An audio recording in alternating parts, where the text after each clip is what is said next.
Hi guys, നമുക്കിന്നൊരു healthy laddu ഉണ്ടാക്കിയാലോ? അതേ ലഡ്ഡു തന്നെ. അപ്പോൾ നമുക്ക് പെട്ടെന്ന് വീഡിയോയിലേക്ക് പോവാം. വാ.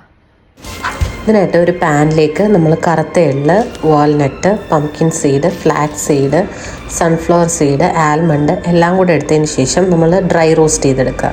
ഈ ഡ്രൈ റോസ്റ്റ് ചെയ്തെടുത്ത സാധനം നമ്മൾ മിക്സിയിലേക്ക് ഇട്ടിട്ട് അതിന് ആവശ്യത്തിന് ഈന്തപ്പഴവും കൂടെ ആഡ് ചെയ്ത് നന്നായി പൊടിച്ചെടുക്കുക. ഈ പൊടിച്ചെടുത്ത പൊടിയിലേക്ക് 1 ടീസ്പൂൺ ഗീയും കൂടെ ആഡ് ചെയ്ത് നന്നായി മിക്സ് ചെയ്തതിന് ശേഷം നമ്മൾ ഓരോ ബോൾസ് ആക്കി എടുക്കുക. അതായത് ഓരോ ലഡ്ഡു ആക്കി എടുത്ത് നമ്മൾ സൂക്ഷിച്ച് വയ്ക്കാം.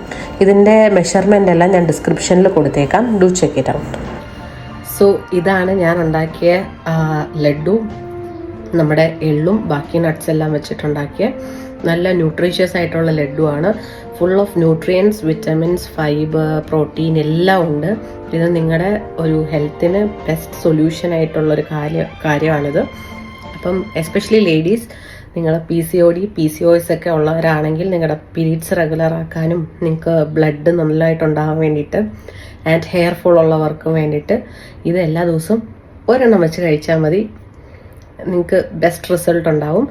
അപ്പം ഒരു 30 ഡേയ്സ് നിങ്ങൾ കണ്ടിന്യൂസ് ആയിട്ട് കഴിച്ചു നോക്കുക. എന്തായാലും നിങ്ങൾക്ക് റിസൾട്ട് കിട്ടും. അപ്പം ഞാൻ ഈ ബാക്കി വന്നത് കുറച്ച് കണ്ടെയ്നേഴ്സിലാക്കിയിട്ട് വെച്ചിട്ടുണ്ട്.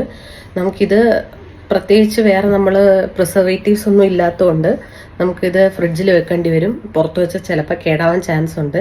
അപ്പോൾ നമ്മൾ ട്രയൽ ആൻഡ് എറർ മെത്തേഡ് നോക്കണ്ട, ഫ്രിഡ്ജിൽ തന്നെ വെച്ച് കണ്ടെയ്നറിൽ വെച്ച് സൂക്ഷിക്കാം.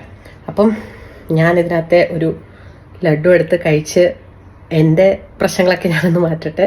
നിങ്ങളും ട്രൈ ചെയ്തിട്ട് ഫീഡ്ബാക്ക് അറിയിക്കുക. അപ്പം അത്രേ ഉള്ളൂ. ബൈ.